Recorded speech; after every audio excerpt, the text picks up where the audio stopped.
당신의 믿음을 아시는 예수님이라고 정해 보았습니다. 오늘 오전에도 말씀을 드렸습니다만 제가 오늘 성경 본문을 읽어 나갈 때 하나님의 되게 큰 감동은 무엇이었냐면 우리가 볼 때 아주 인생의 아주 작은 자, 소외된 자로 보여지는 이 맹인에게 주님께서 그 연약한 자의 음성을 들으시고 또 그에게 찾아오셔서 그의 기도를 들으시고 또 그와 함께 하시기를 원하시는 그 작은 소리를 듣기 원하시는 그 주님의 마음이 오늘 본문을 계속 공부하면서 제 마음 가운데 와 닿았습니다.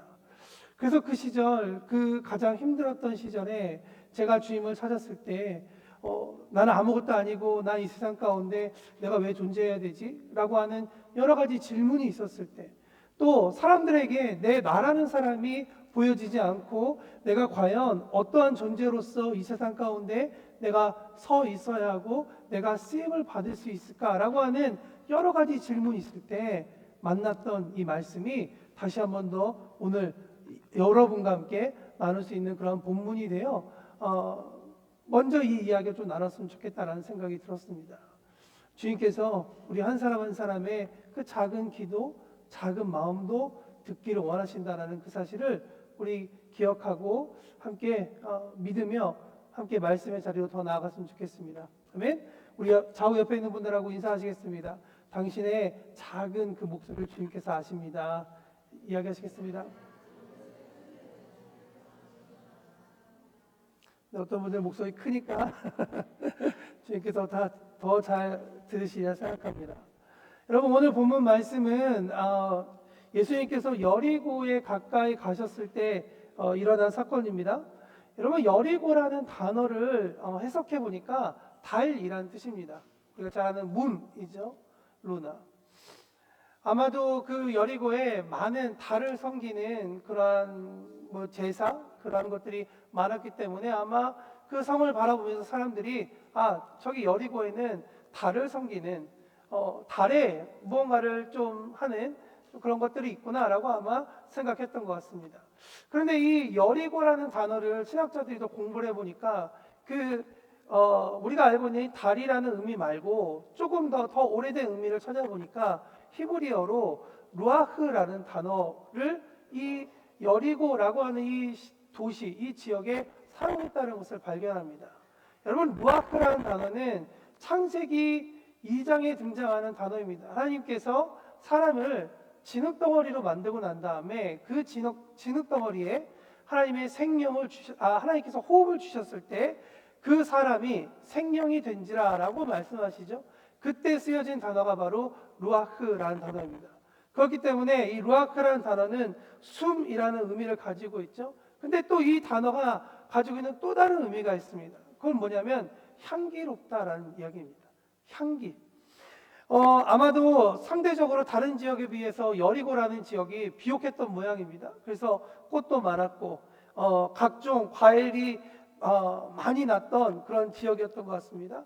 그리고 종려나무도 있었고, 그래서 여러분 광야를 지나가 보신 분들 아시겠지만 온종일 이 먼지, 이 모래 사이를 지나가게 되면 텁텁한 냄새가 나죠. 그런데 여리고라는 도시에 싹 들어가자마자 그 동네에 꽃향기가 나고 과일 향기가 풍부해서 아주 그 도시에 들어가면 상당히 기분 좋은 그런 향기가 가득했던 동네가 여리고이었다라고 이야기합니다.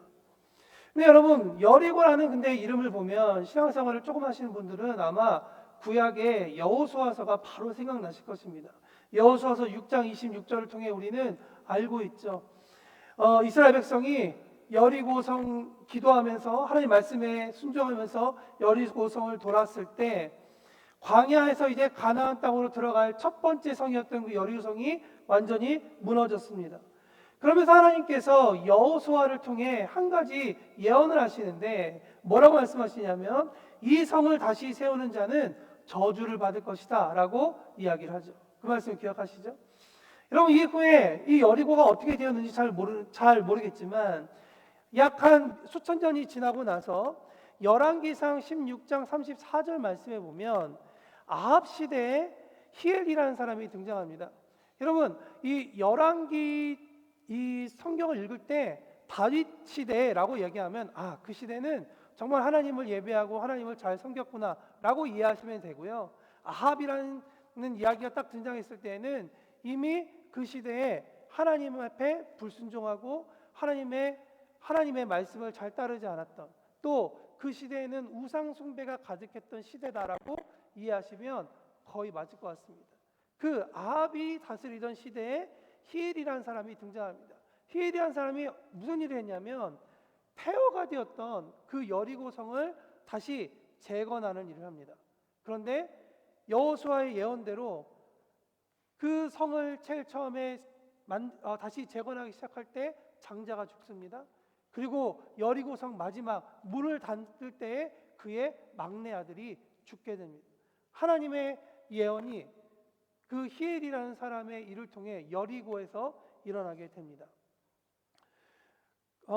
그런데 당시 이 여리고는 사실 한번 무너졌던 그 지역이 아니라 그 지역에서부터 약 2km 정도 떨어진, 굳이 말하자면 새로운 신여리고라고 우리가 이해할 수 있을 것 같습니다. 그래서 완전히 예수님 시대에는 새로운 구여리고가 아니라 신여리고에서의 사건이다. 그럼 예수님은 이 시대에 있을 때 어느 여리고에 가셨는가? 둘 다 있었다라고 성경학자들은 이야기합니다. 게다가 이 예수님 시대에는 여리고라는 이 도시가 매우 중요했죠. 왜냐하면 예루살렘이라는 곳으로 올라가기 위해 예루살렘 동편으로 올라가서 지나가야 되는데 반드시 지나가야 할 도시가 바로 이 여리고였습니다. 그러니까 이 길목은 너무나도 이스라엘에게 중요한 도시였고, 또 이곳에 아까 말씀드린 종려나무와 온갖 나무와 꽃과 과실이 많았던, 상업적으로 정말 부유했던 그런 곳이었습니다. 게다가 이곳에는 값비싼 향료인 발삼이라는 그 향을 만드는 그런 원산지이기도 하고 많이 등장하기도 합니다. 그래서 매우 많은 경제 활동이 그 발삼이가 아닙니다. 발삼이라는 그 원료를 통해서 재밌었나 보죠. 죄송합니다. 숨 끄면 안 되는데 그 도시가 그렇게 발전했다라고 이야기를 합니다. 게다가 여러분 이 예수님께서 말씀하신 이때에는 언제였냐면 이제 큰 명절인 유월절을 두고 보통 때보다 훨씬 더 많은 사람들이 지방에서 이제 점점점 예루살렘으로 올라가던 그런 시기였습니다. 게다가 예수라는 한 청년이 이스라엘 곳곳에 다니면서 일으켰던 기적과 가르침에 의해서 사람들은 새로운 마음이 있었습니다. 이제 이 시대에 진정한 메시아가 우리 가운데 왔구나 하는 이 종교적인 마음도 정말 열기가 최고조로 올랐을 그 당시였습니다. 그러니까 예수님께서 여리고에 올라가셨을 때의 분위기는 그냥 한산한 이야기가 아니라 시끌벅적했던 그런 시기다라고 우리가 이해할 수 있을 것 같습니다. 여러분, 우리가 지금 이해하고 제가 말씀드린 이 여리고는 그래서 이 당시에 풍요로움을 상징하는 그런 도시 중에 하나였습니다. 풍요로움을 상징하는 도시. 여러분, 풍요로운 도시 가운데 어떤 사람이 어울릴까요? 그 도시에 살고 있는 사람들은 어떠한 스타일을 갖고 살까요? 오늘 본문의 2절에 보면 그 도시와는 조금 다른 류의 사람이 등장합니다. 35절 말씀입니다. 35절 말씀에 보니까 여리고에 가까이 가셨을 때 그 도시에 한 맹인이 길가에 앉았다가 구걸했다라고 이야기하고 있습니다. 어쩌면 이 여리고와는 참 어울리지 않는 그러한 삶과 같은 것입니다. 마가복음에는 이 맹인의 이름을 바디메오라고 이야기합니다. 여러분, 바디메오는 사실 이 사람의 이름인지 아니면 사실 이 사람을 부르고 있는 명칭인지 정확하게 알 수는 없습니다. 왜냐하면 바라는 단어는 아들이라는 의미이고, 그 다음에 디메오라고 하는 것은 그 사람의 아버지의 이름입니다. 그러니까 바디메오가 진짜 이름일 수도 있지만 어쩌면 이름도 없이 저기 누구네 집 자식, 누구네 집 아들이라고 불렸을 수도 있겠죠. 이름이 없어서 바디메오라고 불렸는지는 모르겠지만 중요한 것은 그의 인생은 앞을 보지 못하는 그런 사람이었다. 그래서 그의 인생은 많은 사람들이 오고 가는 길, 그 땅에서 다른 사람들은 걸어가면서 삶을 살아갈 수 있는 많은 꿈들을 꾸지만 그가 그 길 위에서 할 수 있는 것은 아무것도 없었다.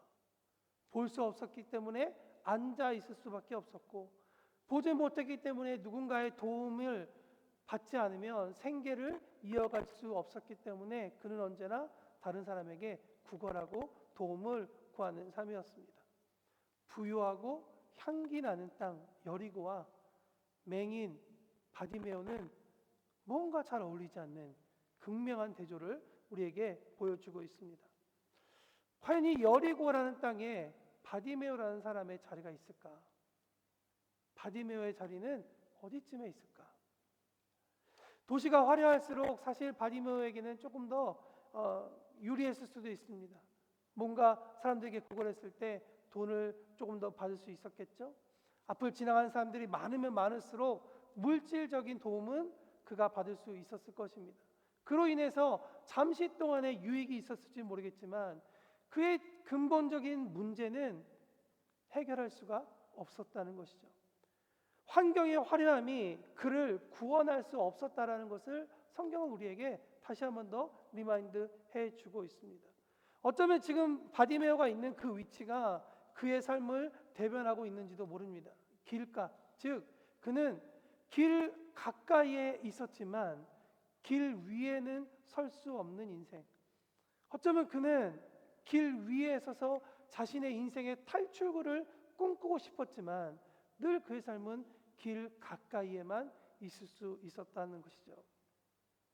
그런 그에게 자신이 길이요 진리요 생명이라고 말씀하시는 예수님을 만나고 예수님께서 그를 찾았다라는 것은 우리에게 참 큰 의미를 준다고 저는 믿습니다. 하나님께 저주받아 무너졌던 그 땅에 찾아오신 예수님이 길가에 주저앉아서 재건될 수 없는 바디메오의 인생 가운데 마치 여리고성이 다시 재건되었듯 바디메오의 인생을 다시 재건하기 원하신다. 재건하셨다라는 것이 우리에게 어떤 메시지를 주겠습니까? 사랑하는 성도 여러분, 예수님은 바디메오를 찾아오셔서 그의 인생을 재건하시듯이 우리의 인생에도 찾아오시기를 기뻐하십니다. 그렇게 일하시기를 원하십니다. 삶의 여러 가지 문제로 무너진 부분들이 있을 것입니다. 여러분, 그 무너진 부분이 있을 때 오늘 이 말씀을 기억하십시오. 그리고 여러분의 문 밖에 서서 여러분의 삶을 재건하기 원하시는 그 주님을 받아들이시기를 예수님의 이름으로 축원합니다. 아멘. 바디메오의 삶을 곰곰이 생각해 보면 저는 그의 삶 가운데 배울 점은 구원이라는 날마다 찾아오지 않는 이 구원의 기회를 그는 놓치지 않은 사람이구나 라는 생각이 듭니다. 여러분 생각해 보십시오. 바디메오가 있었던 그 길에는 수많은 소리들이 왔다가 머물렀다가 다시 사라지곤 했습니다. 그 길가에서 필요한 이야기들이 오고 지나갔겠죠. 좋은 정보는 세상의 이치를 깨닫게 할 좋은 소리가 됩니다. 그러나 그 좋은 소리들 중에서도 놓치지 말아야 할 중요한 소리가 있다라는 것을 성경은 우리에게 다시 한 번 더 이야기합니다. 그 소리들은 수많은 좋은 소리들 중에 중요한 소리가 섞여 있다. 어쩌면 맹인은 예수님에 대한 소문을 스치듯 들었을 수도 있습니다. 여리고를 지나가던 어떤 사람들의 대화를 껴들었을 수도 있죠. 내가 이스라엘 어느 지역에 갔는데 예수라는 사람이 어쩌고 저쩌고 다 듣고 싶었지만 듣지 못했던 예수의 이야기. 또 어느 날 똑같은 자리에 앉아서 이야기를 듣는데 예수가 어쩌고 저쩌고 아마도 그 사람이 바디메오가 사람들에게 예수가 누구인지 질문했는지 안 했는지 성경에 써 있지 않으니까 우리가 이야기할 수 없지만 되게 흥미롭게도 아마 우리가 지금 오늘 누가복음 18장을 읽고 있으니까요. 얼마 전에 일어났던 사건, 14장에 일어난 사건을 아주 주의 깊게 듣지 않았을까라는 상상 좀 해봅니다.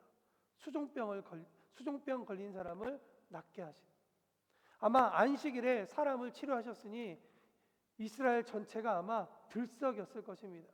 안식일을 거부하는 한 청년 랍비, 예수에 대한 이야기, 사람들은 어마어마한 이야기를 들었을 것입니다. 그런데 만약 바디메오라는 사람이 그 안식일에 수종병 걸린 사람을 치유하신 그 예수님의 이야기를 들었다면 어떠한 생각과 어떤 꿈을 꿨을까요? 상상해 보건대 만일 자신도 예수님을 만나면 고침받을 수 있을 거다라고 하는 겨자씨만한 믿음이 조금씩 자라나고 있었을 것이라고 저는 생각합니다. 왜 그렇게 생각하느냐? 오늘 본문이 우리에게 한 가지 바디메오의 중요한 행보를 보여주고 있기 때문입니다. 그가 예수님을 불렀을 때 다른 사람들처럼 선생님이라고 부르지 않고 그는 다윗의 자손이라고 부르고 있기 때문입니다. 바디메오가 언제 예수가 다윗의 자손인지 배웠는지 우리는 알 수 없습니다. 유대인의 가정 가운데에서 자라면서 언젠가 오실 그 메시아에 대해서 부모에게 배웠던지, 아니면 누군가에게 그냥 지나가는 이야기 가운데 이야기를 예수가 다윗의 자손인지를 들었는지는 알 수 없으나 사람들 사이에서 흘러나온 소리 중에 이 진리의 소리를 그가 붙잡았다는 것입니다. 비록 두 눈으로 예수님께서 하나님의 아들이라는 사실을 경험하지 못했습니다. 보지 못했습니다. 직접 만지지도 못했습니다. 그렇지만 사도 바울이 말하고 있는 로마서 10장 7절에 있는 말씀처럼 그의 믿음은 들음에서 나고 있었다라고 저는 믿습니다. 진리의 소리가 맹인에게 들려졌을 때 그것을 흘려듣지 않고 잘 붙잡고 때를 기다리며 깨어 있었을 때 주님의 그 은혜를 경험할 수 있었고 그것으로부터 그의 믿음이 자라나고 있었다라는 것을 성경은 우리에게 이야기하고 있다는 것이죠. 사랑하는 성도 여러분, 우리의 삶에도 많은 소리가 우리의 삶 앞에 왔다가 머물다가 사라집니다. 어쩌면 우리는 요즘 시대에 또 더 좋은 소리를 듣기 위해 우리는 소리를 찾아다닙니다. 우리가 필요한 소리, 우리를 지혜롭게 할 만한 소리, 평안을 주는 소리 등 여러 가지 우리를 만족해 할 만한 소리를 찾아다닙니다. 그런데 오늘 이 바디메오의 이야기가 우리에게 감동이 되는 것은 바디메오가 기다리고 있었던 진리의 소리, 구원의 소리를 우리도 귀 기울이고 우리도 찾아다니고 있는지에 대한 하나님의 도전이 오늘 이 말씀 가운데 있다라는 것입니다. 여러분, 우리도 수많은 소리 중에 주님께서 우리에게 말씀하시는 그 생명의 진리의 소리를 붙잡고 있습니까? 수많은 소리 중에 최우선 가장 중요한 소리를 찾아내어야 합니다. 진리가 주는 소리를 들을 때 하나님께서 이 땅 가운데 우리에게 허락하신 이 하루의 이치를 깨닫고 해석할 수 있는 은혜가 있다고 저는 믿습니다. 주님의 소리를 들을 수 있는 귀가 우리 가운데 있기를 소원합니다.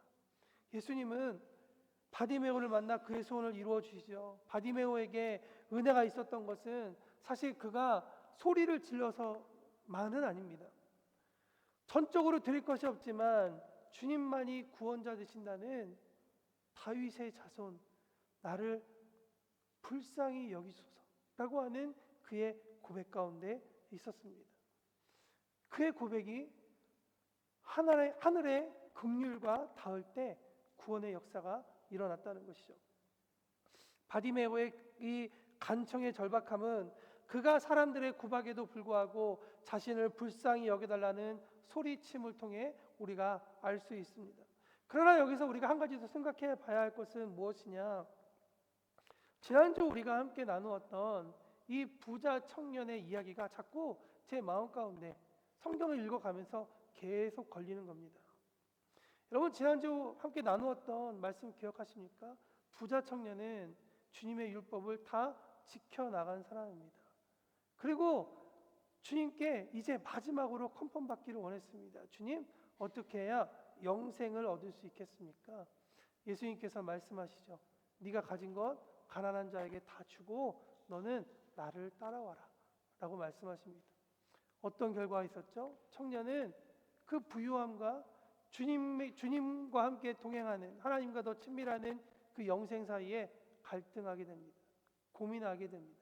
그리고 그의 선택은 하나님을 선택하는 것이 아니라 그의 부유함 때문에 하나님을 저버리고 떠나갔다라고 하는 것이 지난주의 이야기였습니다. 그런데 오늘 이 바디메오는 그와 정반대의 모습을 보이고 있습니다. 부자 청년에게는 하나님이 우선순위가 아니었습니다. 율법도 알고 있었고 율법도 잘 지켜내던 사람이었습니다. 그러나 그에게 하나님은 우선순위가 되지 못했습니다. 그런데 이 바디메오는 어땠습니까? 예수님이 아니면 그의 구원을 대신해서 구원받을 수 없다는 것을 알고 그는 자신의 인생의 가장 우선순위가 예수님이 되었다는 것입니다. 이것이 예수님의 긍휼을 받게 한 이유가 된다라고 성경은 우리에게 이야기하고 있죠. 그러니 은혜로 구원을 받은 바디메오의 이후의 삶에서 가장 멋있는 고백이 저는 나온다고 생각합니다. 우리 43절 말씀 다 함께 읽어보도록 하겠습니다. 43절 시작.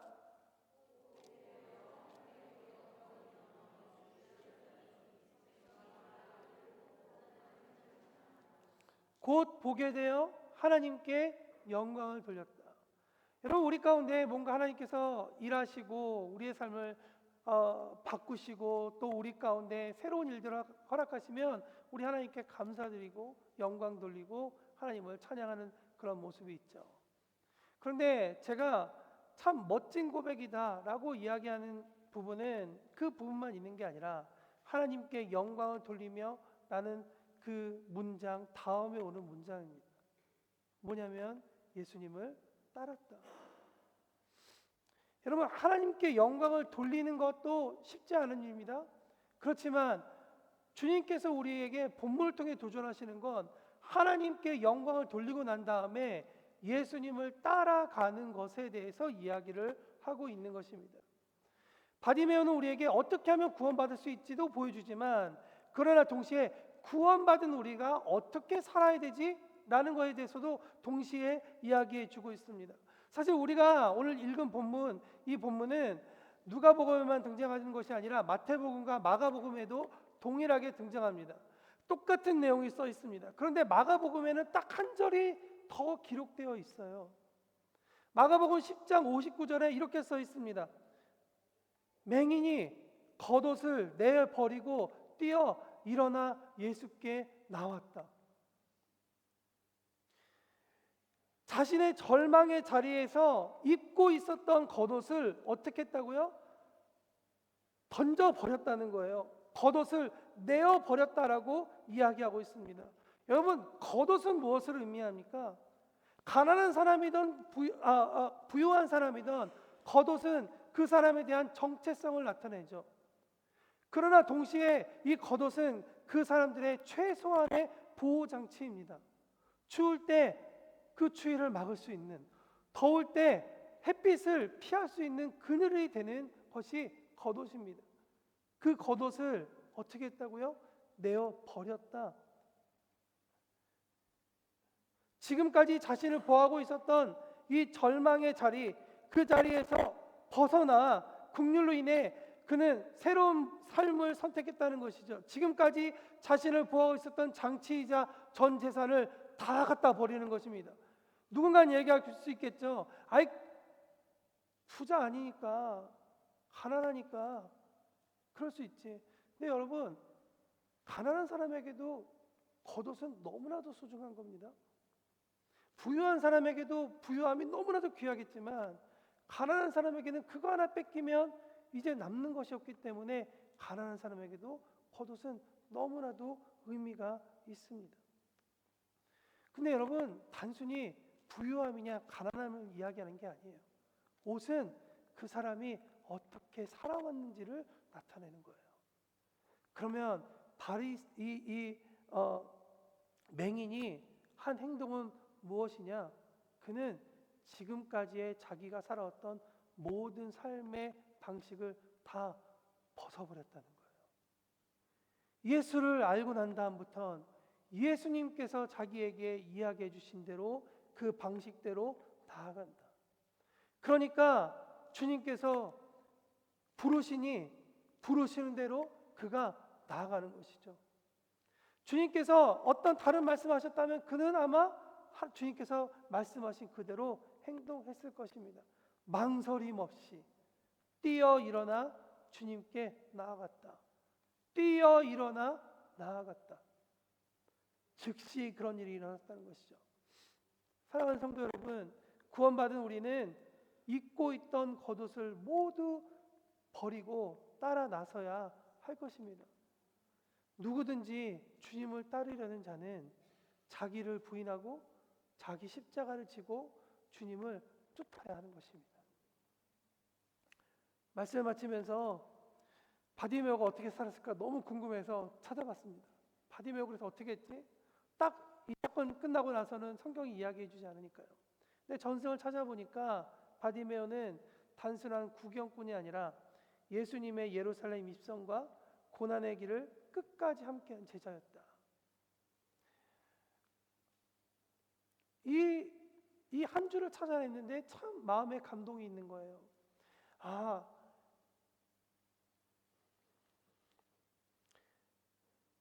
어쩌면 이 사람은 정말 눈이 띄었구나. 정말 보이지 않았다가 진짜를 보고 이 사람의 인생이 바뀌었구나.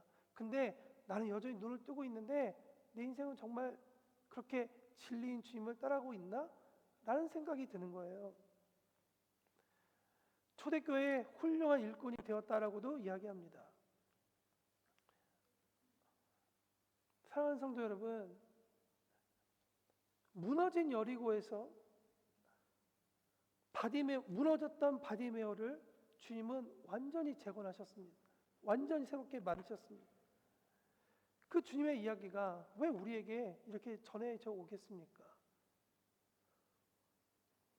우리 모두가 다 무너졌다는 얘기는 아니에요. 다 잘하고 계시는 분도 계실 거예요. 그렇지만 신앙생활하면서 무너진 사람이 있다면 오늘 주님께서 말씀하시는 거 아닐까? 나도 무너진 거 알고 주님도 무너진 거 알고 굳이 안 무너진 척 할 필요가 있나? 굳이 가면 쓸 필요가 있나? 굳이 더 두꺼운 겉옷을 입어야 할 필요가 있나? 주님께서 말씀하시죠. 겉옷 벗고 나하고 같이 가자. 주님 앞에 무슨 자존심이 있겠습니까? 주님 앞에 자존심 있어봐야 무슨 의미가 있겠습니까? 오늘 앞에 찬양하는데 내가 중고등학교 때 불렀던 찬양 이거 정말 골든 디스크네. 3, 40년 불러도 이 찬양은 계속 불려지네. 근데 달라진 제 모습이 있죠. 이제 좀 나이가 들었고 조금 더 철이 들었다고 예전에는 진짜 주님만 바라보고 찬양하고 손뼉 치고 막 그랬는데 이제는 조금 변해버린 약간 하나님 앞에서 재롱 떨기보다는 뭔가 무게를 좀 잡고 싶은 조금씩 그렇게 무너져 있는 우리의 하나님과의 우리와의 관계 가운데 주님은 우리를 다시 세우시고 다시 우리를 새롭게 하기 원하신다는 그 메시지가 우리 가운데 있다는 것을 다시 한번 더 기억했으면 좋겠습니다. 그러니 여러분 길가에 계시지 마시기 바랍니다. 오늘 길가라는 얘기는 길 위에라도 아니고 길가라고 성경이 분명하게 기록한 것은 너무나도 많은 사람들이 예수님과 함께 있는 것이 아니라 예수님 가장 가까이에 있는 거예요. 예수님 가장 가까이에 있지만 예수님과는 함께하지 않는 그런 사람들에게 예수님은 초청하시는 거예요. 야, 이제 나랑 같이 있자. 바깥에 있지 말고 내 손 잡고 같이 가자. 오늘 설교 제목 당신의 믿음을 아시는 주님. 전 우리의 믿음에 대한 평가에 대한 얘기가 아니에요. 우리의 믿음 어딘가에는 그렇게 주님을 사랑하고 주님께 더 가까이 가고 싶은데 어느덧 때가 타고 어느덧 하나님 예수님하고 조금 더 멀어지고 감격도 사라지는 그런 우리의 모습, 그 모습과 다른 한편에서는 그래도 이렇게 주일 오후에 날씨도 좋은데 예배 자리에 나와서 예배 드리면서 하나님 만나고자 하는 그 갈급함 사이에 그 수많은 싸움, 겨자씨많은 그 싸움과 믿음 가운데 주님은 내가 너의 믿음을 알고 있다, 내가 너의 사랑을 알고 있다라고 말씀하시는 것 같아요.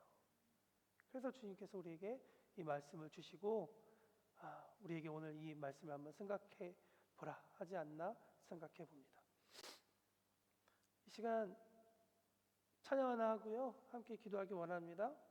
하나님의 사랑을 사모하는 자라는 찬양이 있습니다. 그 찬양 가사에 보면 하나님 언제나 사랑의 귀로서 우리의 그 귀를 듣기를 집중하시는 그 주님의 음성이 있죠. 여러분, 그 찬양을 함께 나누며 우리 주님과 함께 더 교제하는 그런 시간이 됐으면 좋겠습니다. 함께 찬양하시죠.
하여 주옵시고 길가에 있는 인생이 아니라 길 계신 주님과 함께 걸어가며 길 계신 주님과 함께 한 걸음 한 걸음 하나님의 영광을 찬양하며 주님의 그 말씀 따라가는 성도가 될 수 있도록 인도하여 주옵소서. 하나님의 그 큰 은혜를 구하니 성령 하나님 주님 앞에 간구하고 기도하는 우리 가운데 찾아오시옵소서.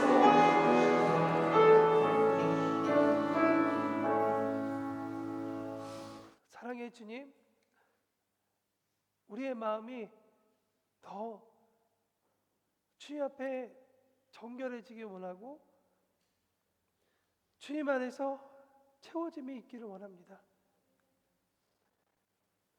주님으로부터 떨어져 나가는 인생이 아니라 주님으로부터 멀어지는 인생이 아니라 비록 우리의 핸디캡은 너무나 많지만 우리의 자리에 찾아오신 주님 안에 거하며 주의 길 되시고 생명 되시고 진리이심을 저희 꼭 붙잡고 나아갈 수 있도록 도와주십시오. 그리하여 우리로부터 새로운 길을 만들어 주십시오. 우리가 걸어가야 할 그 길, 우리가 소화해야 할 그 길 가운데 하나님의 수많은 영광이 드러나도록 우리의 삶을 주님 사용하여 주십시오. 재건하여 주시고 예쁘게 치장도 하여 주옵시고 예쁘게 꽃당장도 해주시고 완전히 무너졌던 이들에게는 주님 토기장이 되신 주님께서 새로운 그릇으로 만들어 하나님의 거룩함을 담을 수 있는 아름다운 삶으로 주님 세워 주옵소서. 바디메오의 하나님이 우리의 하나님을 믿습니다. 주님 우리 가운데 새로운 일주일을 허락하실 텐데 일주일 우리 모두 다 승리하고 이 어려운 시절 주님과 함께 동행하며 기뻐하는 우리가 될 수 있도록 은혜 베풀어 주십시오. 감사드리며 예수님의 이름으로 기도합니다. 아멘.